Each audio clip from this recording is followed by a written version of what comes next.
Es un proceso colaborativo en todos sus niveles y en su esencia. Es un proceso colaborativo porque colaborativo es la planeación del trabajo, el trabajo en clase, la evaluación y el trabajo académico colegiado. Hay que entender que es esencialmente colaborativo porque desde el momento en que la educación se enfoca al servicio de quien aprende, este objetivo se logra simultáneamente tanto de quien enseña como de quien aprende. Habría que entender también que la colaboración no es simplemente trabajo en equipo o que un grupo de personas trabaja en un proyecto común. Colaboración significa trabajo, responsabilidades y beneficios compartidos.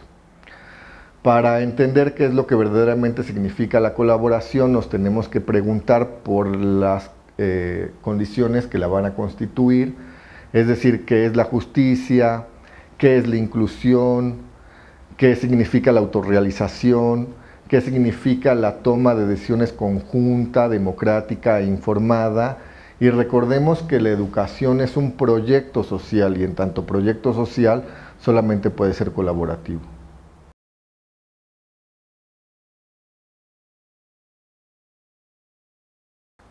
Este enfoque no se puede entender de otra manera que sea integral y sistémico, porque en observando subtodo podemos observar sus motivaciones, sus objetivos, sus sentidos, y en este contexto ordenar nuestras acciones para lograr los objetivos de la educación, que es una educación para la vida, para la realización, para la libertad, y de esa manera es también una visión colaborativa, en la medida en que yo sea libre y se difundan los valores de la libertad, lo será forzosamente también el de al lado.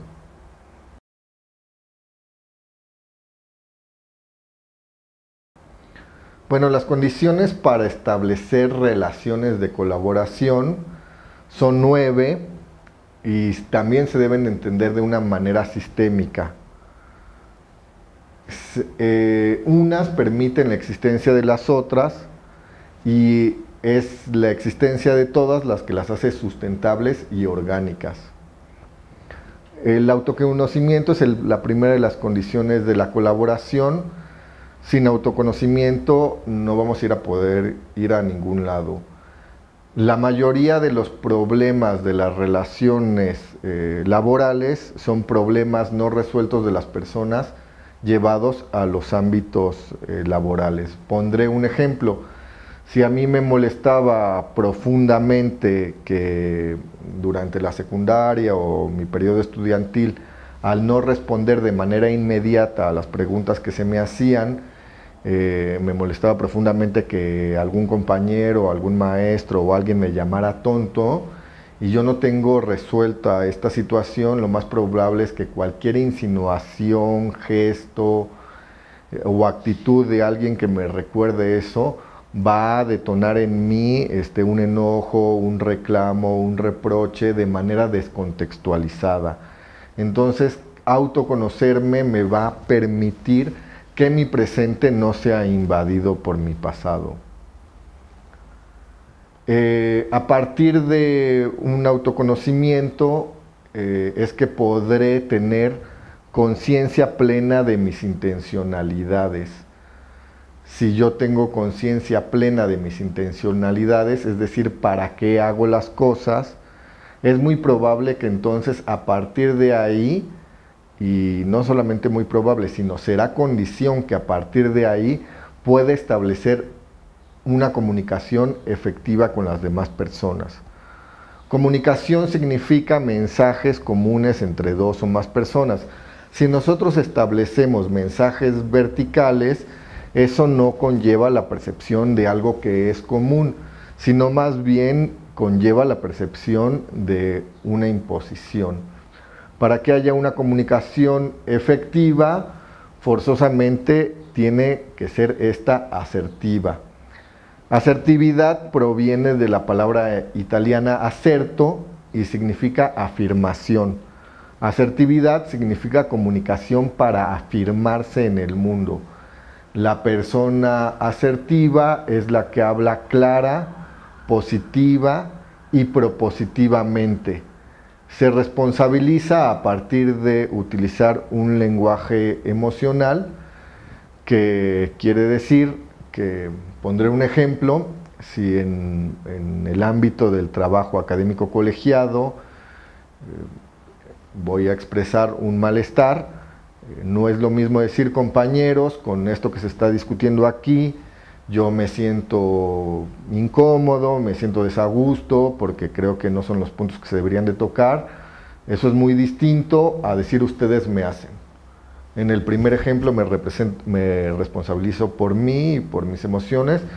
En el segundo caso lo que hago es construir un panorama falso de que los demás tienen poder sobre mi vida, cuando eso no es así. Para que la comunicación sea efectiva y sus mensajes lleguen de verdad al interior de las personas, lo que necesitamos poner por delante es congruencia. Congruencia es una alineación entre lo que digo, pienso, siento y actúo. A partir de una actitud congruente se genera confiabilidad. La congruencia genera confiabilidad en las personas porque son la prueba misma de lo que dicen, y entonces no tenemos que defendernos de ellas porque dicen una cosa y hacen otra. Congruencia en el educador significa crecimiento.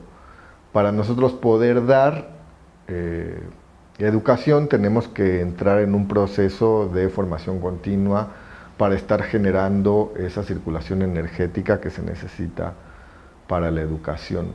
La siguiente de las condiciones de colaboración es que en ese mismo proceso pues hemos de reeducarnos. ¿Reeducarnos para qué? Reeducarnos para obtener 4 actitudes fundamentales del educador. La primera es autenticidad / autoestima, y estas dos cosas han de entenderse como un continuo. Autenticidad es el derecho que yo me otorgo a sentir, pensar y percibir justo como yo siento, pienso y percibo. Y la autenticidad es la manifestación pública de esta autoestima. La segunda de nuestras actitudes a cosechar es libertad / responsabilidad. Responsabilidad significa habilidad para responder, pero las personas solamente pueden responder por sus actos cuando los eligen libremente. No se le puede pedir a las personas que renuncien a su autodeterminación y por otro lado sean responsables. Eso significaría confundirlas, orillarlas al error y luego castigarlas por ello. La siguiente de nuestras actitudes a cosechar es respeto. Respeto significa que vamos a tratar a las otras personas como queremos que nos traten nosotros mismos. El respeto o las condiciones del respeto son los límites. ¿Qué quiere decir límites? Distancias interpersonales que nos permiten mantener a salvo nuestra autoestima, nuestros derechos y nuestra intimidad. De la manera en que nosotros hemos sido educados, nos ha enseñado que para ser un buen hijo hay que no ponerle límites a los padres. Para ser un buen trabajador hay que no ponerle límites a los jefes laborales. Para ser un buen estudiante hay que no ponerle límites a los maestros. Esto de ninguna manera significa que vamos a ser buenos estudiantes, trabajadores o hijos. Lo único que construye son patrones de indefensión en los cuales se les pide a la gente que vaya a ciegas a donde los otros los quieren llevar. Entonces, respeto y límites son cosas indivisibles. Y el respeto implica el reconocimiento de los otros como personas autónomas y personas que tienen derecho a ponernos límites a nosotros y a los otros. Empatía, finalmente, es la última de las actitudes a cosechar con nuestra reeducación. Significa el entendimiento del otro a partir de sus emociones. Eso, otra vez, en este marco integral y sistémico, solamente se puede dar a partir de mi autoconocimiento y el conocimiento de mis propias emociones. Pondré un ejemplo. Desde una cuestión meramente intelectualizada, yo podría no entender a mis alumnos Si, por ejemplo, uno de ellos llega y me dice que no se puede integrar al trabajo o que está triste porque ha perdido una mascota.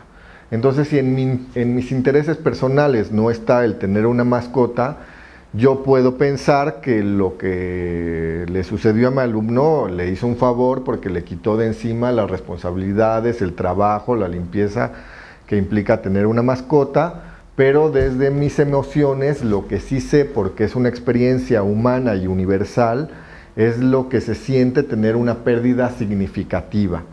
Y desde ahí, por supuesto que puedo comprender a mis alumnos y entonces entenderlos y hacerme entender con ellos. Los conflictos son inherentes a las relaciones humanas.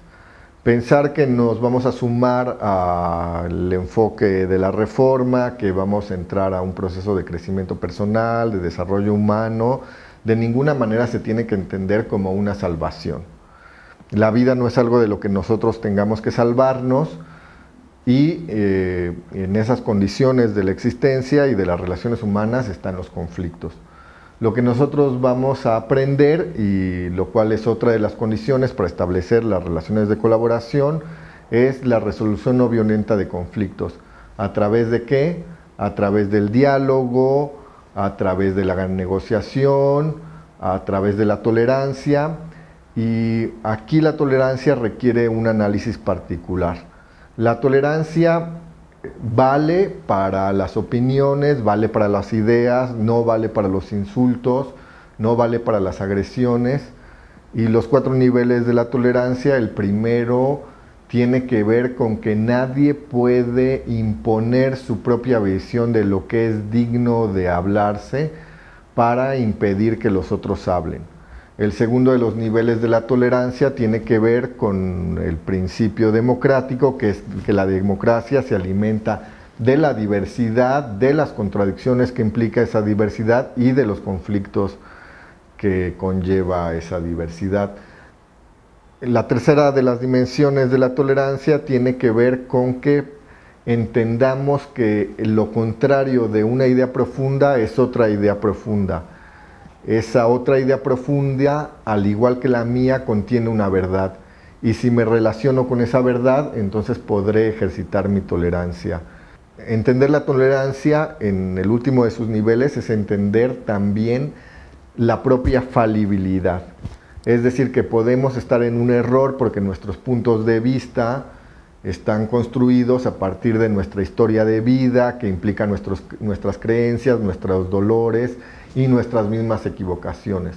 Entonces la tolerancia se alimenta también de dejar un dejo de duda acerca de nuestras afirmaciones. Autonomía. La autonomía es el principio, la motivación y el fin de una educación para la vida. Y aquí hay que entender autonomía en sus 2 dimensiones, que por otro lado son un continuo. Por un lado, autonomía significa libertad de conciencia. Conciencia, a su vez, significa conjunto de saberes. No podemos encontrar soluciones sino en lo que sabemos. Pondré un ejemplo. Si nosotros llegamos a nuestra casa y encontramos que hay que se está produciendo un pequeño incendio a partir del contacto eléctrico y llegamos a tiempo para poder apagarlo, y llega uno de nuestros vecinos y nos dice: vecino, vi que salía humo de la ventana de su departamento y le traigo, seguramente es porque las instalaciones están mal hechas y producen accidentes. Aquí le traigo este manual sobre instalaciones eléctricas que compré, por decir algo, en el aeropuerto de París. Si nosotros no sabemos hablar francés, aunque tengamos la información delante de nuestros ojos, pues no podemos acceder a ella porque escapa a nuestro conjunto de conocimientos, es decir, escapa a nuestra conciencia. ¿En qué medida significa libertad de conciencia autonomía? En la medida en que el circuito de producción de conocimiento es experiencia, luego entonces conocimiento, luego entonces sabiduría. Libertad de conciencia es libertad para saber lo que yo puedo aprender, y esto está profundamente relacionado a lo que yo puedo vivir. Libertad de conciencia es que yo soy el único que puedo saber lo que está bien vivir para mí. Y en otro sentido, autonomía significa capacidad del individuo para la satisfacción plena de sus necesidades. ¿Cómo voy a ampliar el campo de acción para la satisfacción de mis necesidades? Pues ampliando mis conocimientos. La transparencia es la penúltima de las condiciones y la transparencia impide que se generen cotos de poder. Transparencia y claridad significa que todos los involucrados saben qué es lo que se espera de ellos, cuáles son los conocimientos que se pretende que adquieran, cómo, qué se va a evaluar, cómo se van a organizar los equipos de trabajo, etc. De otra manera, si todo mundo no tiene la información en sus manos, lo que se van a producir son cotos de poder. Pondré un ejemplo. Si nosotros organizamos un trabajo conjunto que necesita el uso de fotocopias y hay una sola persona que sabe usar la fotocopiadora, forzosamente el trabajo en equipo se atorará o por lo menos entrará en un embudo acerca de la disponibilidad, del buen humor y las ganas que tenga esa persona de ponerse al servicio del trabajo en equipo. De otra manera, si todos sabemos usar la fotocopiadora y hay transparencia, pues el trabajo fluye. Y finalmente, la última condición es la conciencia de la circunstancialidad de la condición de poder. Para analizar la condición de poder, analicemos primero qué es lo que significa ser una autoridad. La palabra autoridad viene de dos voces latinas que son auctoritas, autor, y augere, aumento o crecimiento. Una autoridad es la persona que puede hacer crecer a los demás a través de compartir su sapiencia, su experiencia, sus métodos, etc. Pero esto solamente tiene sentido en la medida que esto sea con el consenso de los otros. No se puede ayudar a crecer a alguien contra su propia voluntad. Y estos ámbitos de crecimiento funcionan y son viables en tanto sean circunscritos a un tiempo y a un espacio específicos. Entendamos también que la condición humana es histórica y que yo puedo ser una autoridad en este tema, por ejemplo, o dentro del salón de clase, o ser una autoridad escolar, pero al salir a otra actividad, por ejemplo al descanso, a jugar fútbol y pegarle a la pelota intentando que vaya para allá y vaya para allá. Entonces la autoridad, para que sea funcional, debe ser circunscrita a un tiempo y espacio determinados, y no solamente la persona que la ostenta no ha de moverse como dueño de las decisiones y de la vida de los otros, sino por el contrario les debe una explicación